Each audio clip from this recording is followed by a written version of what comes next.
Hindi ako nang tumatawag. Sino kaya to?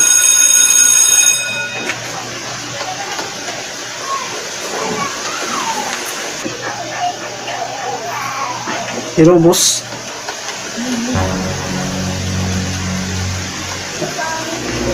Hello, boss Jimmy.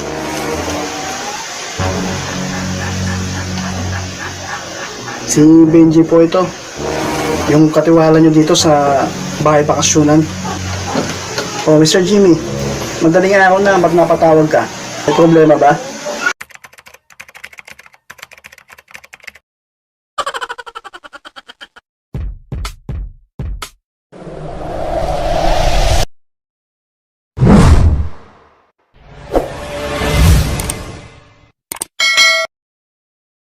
Ano kayang gagawin ko? Siguradong yari ako kay boss nito. Pero dapat niya malaman ang mga nangyari dito sa bahay bakasyonan. Halos hindi na rin siya pumapasyal dito. Magtatatlong taon na makakaraan nang una siyang pumunta dito. Mabuti pa tawagan ko na siya.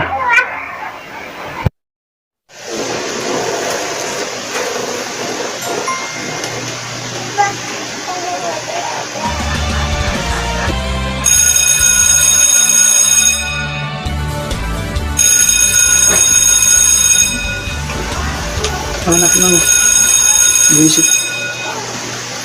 Sino kaya itong buwisit na to? Madaling araw na tumatawag pa.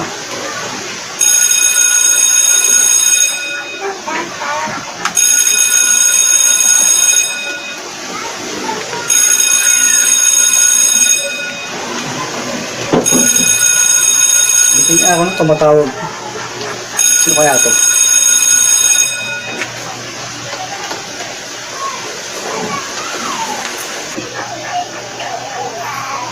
Hello, boss.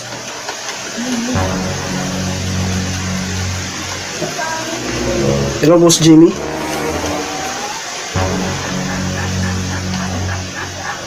Si Benji po ito. Yung katiwala nyo dito sa bahay bakasyonan. Oh, Mr. Jimmy. Madaling araw na, ba't napatawag ka?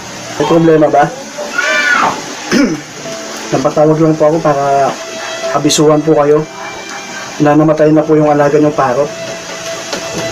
Ano ka mo? Yung parot ng si Picoy, patay. Yung nanalo sa bird show. Ako, boss, yun nga po. Putris, ang laki pa naman ng nagastos ko sa ibong yun. Ay buhay.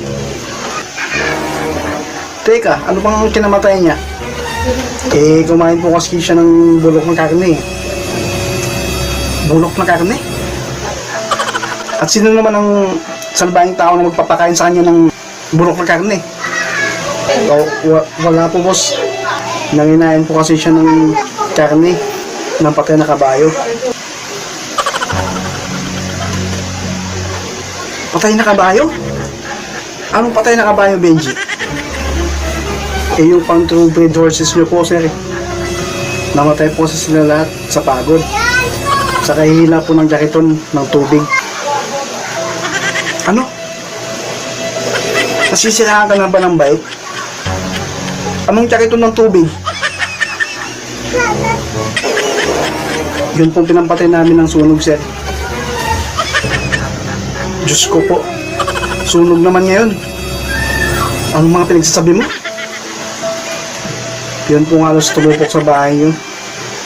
Tumumba po yung isang nakasinding kandila. Tapos nagliyab po yung kortina. At mabilis pong kumalat yung apoy. Ano? May kuryente naman dyan sa bahay bakasyonan ha.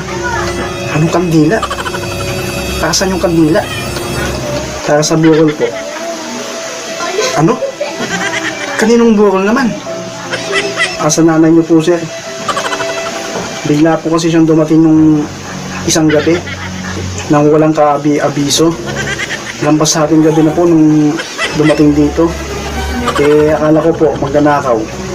Kaya yun, nabaril ko po. Anak ng pusa ka. Tago ka na.